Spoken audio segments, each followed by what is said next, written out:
बोलिए सियावर रामचंद्र की। इस विशाल सभा मंडप में उपस्थित हमारे सम्मानित सभी वरिष्ठगण, हमारी माताएं, सभी हमारे अनुजवत छोटे भाई, आप सभी लोगों की तरफ से श्रद्धेय राजन जी महाराज का अवध की धरती पे स्वागत। आपके साथ पधारी हुई संगीत मंडली और यहाँ पे हनुमान दास जी महाराज हैं, अतुल जी महाराज हैं, देवव्रत जी महाराज हैं, आप सभी का स्वागत और अभिनंदन। और विशेष आप सबके आशीर्वाद के पात्र हैं आनंद, जिन्होंने पूरे मनोयोग से, पूरे परिश्रम से, पूरे क्षेत्र में जा जाकर के, एक एक घर जाकर के सभी को सादर आमंत्रित किया। श्री राम कृपा वर्षा आप लोगों के ऊपर हो, इस बात को सुनिश्चित किया। जहां ऐसा मौका मिले तो बोलेंगे, तो हम एक बात अवश्य आप सबसे कही थी कि आज सनातन धर्म पे बहुत बड़ा खतरा, बहुत बड़ा संकट मंडरा रहा है और हिंदू उसको मौन होकर के सुन रहा है, उसका कोई प्रतिकार नहीं कर रहा है। एक दो उदाहरण आपके सामने हम रख देते हैं।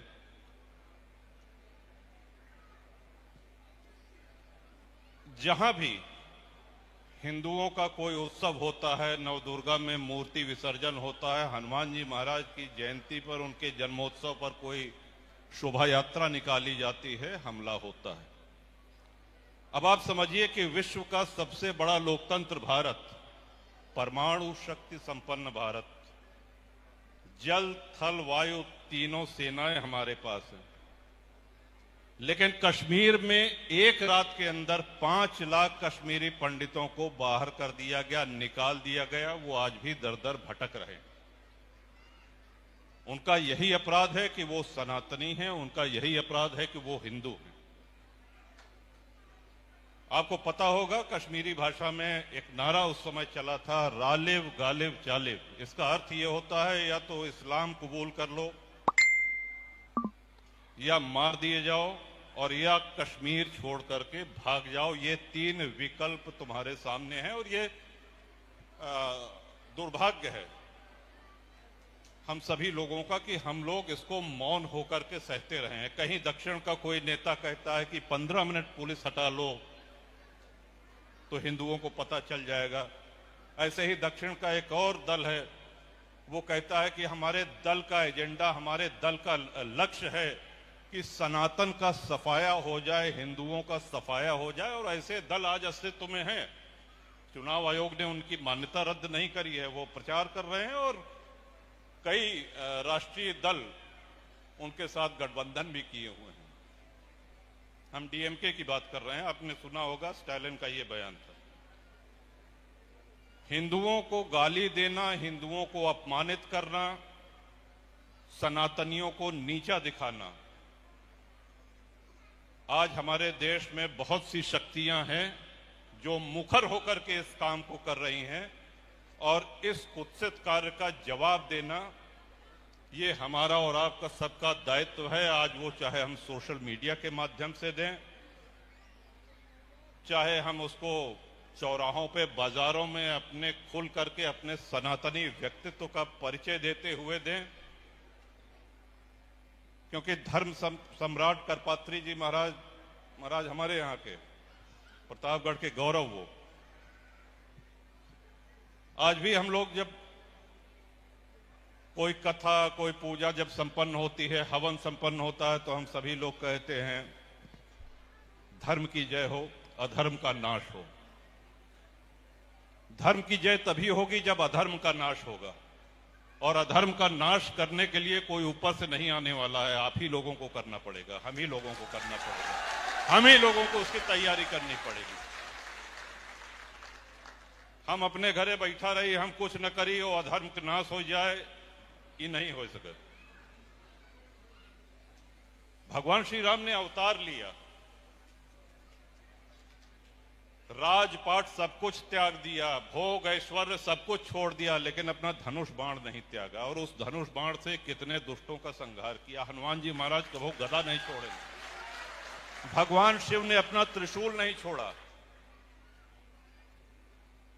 दुर्गा मां, अभी शारदीय नवरात्रि अभी हाल में ही हम लोगों ने दर्शन किया है। महिषासुर मर्दिनी, शस्त्र के बल पे उन्होंने अधर्म का नाश किया। ईश्वर अवतार लेकर के हमको प्रेरणा दे रहा है और हम लोग सब सौभाग्यशाली हैं। एक तो सनातन में हमारा जन्म हुआ है, अवध की धरती है, गंगा मां का तट है। ये बहुत बड़ा हम लोगों का सौभाग्य है। आप ही समझें कि कुंभ में महाराज, हम लोग कुंभ में कई दिन प्रवास किए हुए प्रयाग में। दक्षिण भारत से कुछ हमारे मित्र आए रहे, गंगा जी स्नान करके गए, तो जब वो लौट के पहुंचे वहां पे, तो आसपास के 2-4 गांव के लोग उनका चरण स्पर्श सिर्फ इसलिए करने आए कि एक गंगा में स्नान करके आए हैं, संगम स्नान करके आए हैं। इतनी अधिक महत्व। और हम लोगों का कितना बड़ा सौभाग्य है कि हम गंगा मां की गोद में वास करते हैं।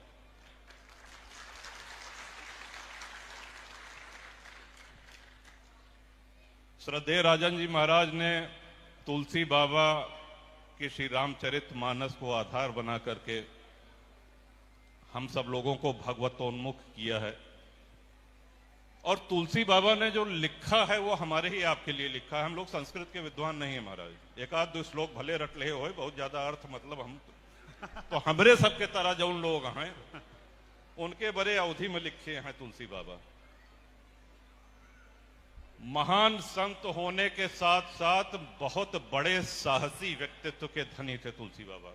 आप कल्पना करिए, मुगल शासनकाल में जिस अकबर को वामपंथी पत्रकार महान बताते हैं, उससे बड़ा दुष्ट, उससे बड़ा हत्यारा कोई हुए नहीं मुगल वंश में। उस अकबर के समय में श्री रामचरितमानस की रचना तुलसीदास जी महाराज ने करी और लोकप्रियता उनकी बढ़ने लगी।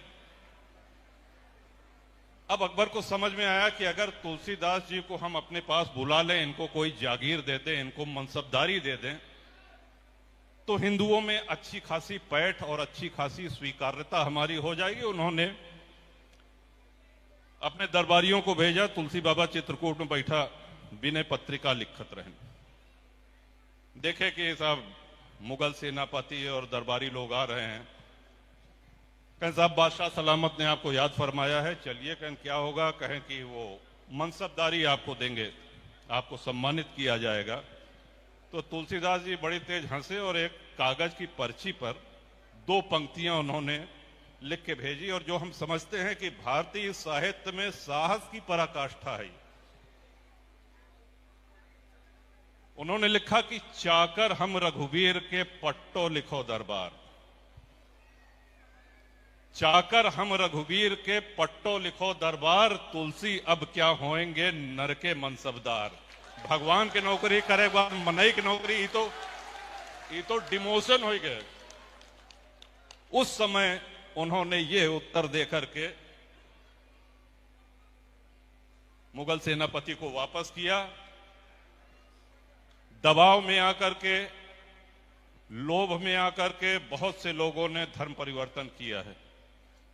बहुत से आस्थाहीन लोग हैं जो सनातन को छोड़ करके उस दौर में और उसके बाद के दौर में भी जिन्होंने इस्लाम कबूल किया। लेकिन जो निष्ठावान थे, जो बहादुर थे, जिनके रगों में भक्ति थी, हम सभी लोग उनकी संतान हैं। ये हमको याद रखना होगा। और हमारा दायित्व, हमारी जिम्मेदारी हमारे बाद आने वाली पीढ़ियों के प्रति है। आज से 20 वर्ष बाद, 30 वर्ष बाद, 50 वर्ष बाद, जैसे श्रद्धेय राजन जी महाराज आज कथा कह रहे हैं, क्या इस तरह की कथा का आयोजन हो पाएगा? इस ओर हमारा चिंतन होना चाहिए। और हनुमान जी महाराज का कथा में प्रवेश, तो हनुमान जी का एक छोटा सा प्रसंग महाराज और बताना चाहेंगे। भगवान राम ने लीला पूर्ण कर ली। अब उनका जल समाधि का समय आ गया। उन्होंने निर्णय ले लिया कि अब अधर्म का नाश भी हो गया, धर्म की स्थापना भी हो गई। और जैसा कि हम कहते हैं कि भाई भ्रिकुटी विलास सृष्टि लय होई, जितनी देर में हम लोग पलक झपकते हैं इतने देर में ब्रह्मांडों का लय और प्रलय करने की क्षमता प्रभु में है। वह कौनो रावण के मारे नहीं अवतार ले रहे हैं या कुंभकर्ण के मारे नहीं अवतार ले रहे हैं। अब जैसे आनंद करा रहे हैं, बहुत सुंदर कथा राजन जी महाराज पधारे हैं, तो दूर से कई लोग जो दिल्ली बंबई में बस गए हैं वो भी आपकी कथा सुन करके की कथा है। चला कुंडा चली परानुपुर चली, 10 साल से घरे नहीं आया है, बहुत से लोग हैं। अब यहां आकर के जब उन्होंने 10 साल से अपना घर देखा कि ये तो ताला बंद है, तो कहा अब यहां महाराज की कथा भी सुन रहे हैं और चलो जरा घर की साफ सफाई भी करवा दे, 2-4 लोगों को बुला करके कीड़ा मकोड़ा चूहा बिल्ली जितना रहे न थोड़ा जाला ओला सफाई हो गया तो एक पंथ दो। लेकिन वो अपने घर की सफाई कराने नहीं आए थे, वो आए थे कथा सुनने। ठीक उसी तरह प्रभु राम ने अवतार लिया है भक्तों का कल्याण करने के लिए, धर्म की स्थापना के लिए, और आने वाले युगों तक उनके उस चरित्र को स्मरण करके हम लोग भवसागर से पार हो जाएं, जीवन और मृत्यु के इस चक्र को तोड़ सकें, इससे छूट सके। ये प्रभु राम के अवतार लेने का हेतु है। और राम जन्म के हेतु अनेका परम विचित्र एक ते एका, और उनके जन्म का यह कारण है, बस यही कारण है, इदम इत्थम कही जाए न सोई। तो जब प्रभु ने लीला शुरू किया, सरजू मां अयोध्या गुप्तार घाट, सबसे पहले शत्रुघ्न जी आगे चले, जल समाधि ले ली। लक्ष्मण जी महाराज चले, उन्होंने जल समाधि ले ली। भरत जी चले, उन्होंने भी जल समाधि ले ली। अब प्रभु राम की बारी है। जैसे भगवान आगे बढ़े हैं जल समाधि लेने के लिए, तो अब तक किसी तरह अपने आप को नियंत्रित करे हुए, अब तक किसी तरह अपने आप को रोके हुए हनुमान जी धैर्य खो बैठते हैं और भगवान के चरणों से लिपट करके रोने लगते हैं और कहते हैं कि प्रभु मुझको यहां किसके भरोसे छोड़ करके जा रहे हैं, मुझको भी साथ लेते चलिए। भगवान श्री राम ने बड़े स्नेह से उनके सिर पे हाथ फेरा और कहा, हनुमान, सीता के धरती में प्रवेश होने के साथ ही राम की भूमिका अब शेष हो चुकी है। राम के अवतार लेने का जो हेतु है वो पूर्ण हो चुका है और हमारी भूमिका शेष हो चली है। लेकिन रामत्व की ये जय यात्रा और राम के मार्ग पे चलने वाले भक्त जनों का मार्ग सदैव निष्कंटक रहे और रामत्व की ये जय यात्रा आने वाले युगों युगों तक निर्बाध रूप से चलती रहे, इसका दायित्व तुम्हारे ऊपर है और इसलिए तुमको यहीं धरती पर रहना होगा। तब बजरंगबली ने ये वरदान मांगा कि प्रभु आप छोड़ के जाता है, कम से कम इतना वरदान दे दें कि इस धरती पे जहां कहीं भी श्री राम कथा होगी, जहां कहीं भी श्री राम का भजन होगा, मैं वहां पहुंच सकूं।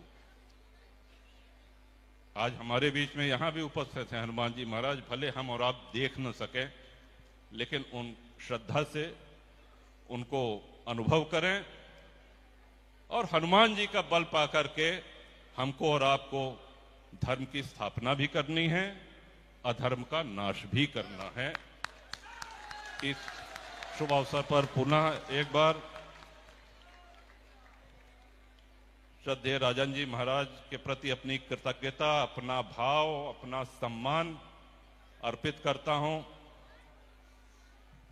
और आप लोगों के तरफ से चिरंजीव आनंद को ढेर सारी शुभकामना। धर्म पथ पर अग्रसर रहें, मुखर रहें, विजयी हों, सुखी रहें, स्वस्थ रहें। बहुत बहुत धन्यवाद। जय जय श्री राम। आरती अब